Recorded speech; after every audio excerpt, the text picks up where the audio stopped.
పిల్లలు బాగుండాలనే కోరుకుంటాం ఏ తల్లిదండ్రులైనా గానీ. ఇక్కడే పప్పులో కాలేస్తూ ఉంటామండి. బాగుపడడానికి మంచి స్కూల్ చూస్తాం, మంచి టీచర్ చూస్తాం, మంచి ట్యూషన్ పెడతాం. ఇంకా చాలా చాలా చాలా చేస్తూ ఉంటాం. కానీ వాళ్ళకి ఏం చెప్పాలో అది చెప్పడం మాత్రం మర్చిపోతామండి. వాస్తవమే చెప్తున్నా. వాళ్ళకి ఏం చెప్పాలో అది చెప్పడం మాత్రం పేరెంట్స్ మర్చిపోతున్నారు. చెప్పడం అంటే ఏదో అల్లాటప్పగా అప్పుడప్పుడు చెప్పడం కాదు, గట్టిగా. మనసులో నాటుకుపోయేలాగా ఏ సందర్భంలో చెప్పాలో ఆ సందర్భంలో చెప్తున్నారా?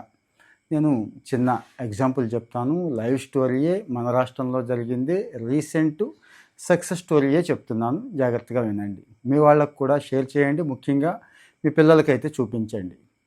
ఏమీ చదువుకోని తల్లి అంటే పూర్తిగా నిరక్షరాస్యురాలు, పొట్టకొస్తే అక్షరం ముక్క రాదు. కానీ ఆమె చెప్పిన మాట నాకు స్ఫూర్తిగా ఉంది, ఇన్స్పిరేషన్.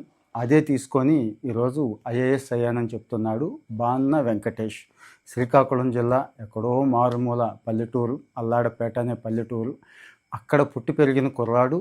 తల్లి చెప్పింది అంటే తల్లి కోరుకుంది బలంగా అని చెప్పి ఐఏఎస్ అయ్యాడండి. అంటే ఆవిడ అందరిలాగా కోరుకోలేదు. నువ్వు ఆఫీసర్ అయితే బాగా డబ్బు సంపాదించవచ్చు, పెద్ద హోదా వెలగబెట్టవచ్చు, లేకపోతే మమ్మల్ని బాగా చూసుకోవచ్చు, ఊళ్ళో ఆ గౌరవం ఉంటుంది, ఈ గౌరవం ఉంటుంది, ఇలా చెప్పలేదు. ఆమె ఏం చెప్పిందో తెలుసా?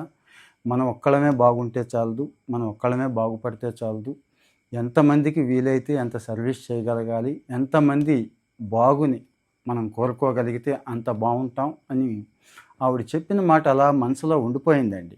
మొదటి నుంచి ఉండిపోయింది. కానీ సాఫ్ట్వేర్ ఎంప్లాయ్ అయ్యాడు. తమ్ముడు కూడా ఉన్నాడు, ఆ కుర్రాడు కూడా అంతే. అతనైతే సైంటిస్ట్ అయ్యాడు.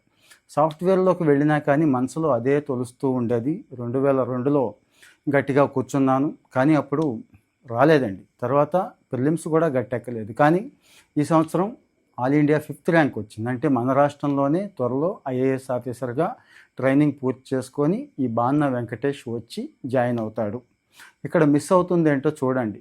తల్లిదండ్రులు బాగా చదువుకొని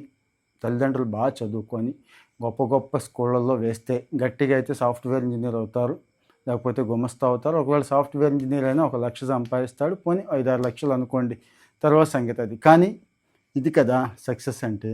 తల్లి తండ్రి చదువుతో సంబంధం లేకుండా ఒక్క మాట, ముఖ్యమైన మాట, ఆ మాట కూడా కరెక్ట్గా కనెక్ట్ చేసే మాట, సొసైటీని కనెక్ట్ చేసే మాట, మంచి రీజన్ ఉన్న మాట ఆ తల్లి కోరిక కదా నెరవేరింది. ట్రై చేయాలండి, మనం కూడా చేయాలి. అందరూ కాకపోయినా కొంతమంది పిల్లలైనా వింటారు. ఫాలో అవుతూ ఉండండి. ఇలాంటి వాటి కోసం మీ ఒపీనియన్ కూడా చెప్పండి. Thank you.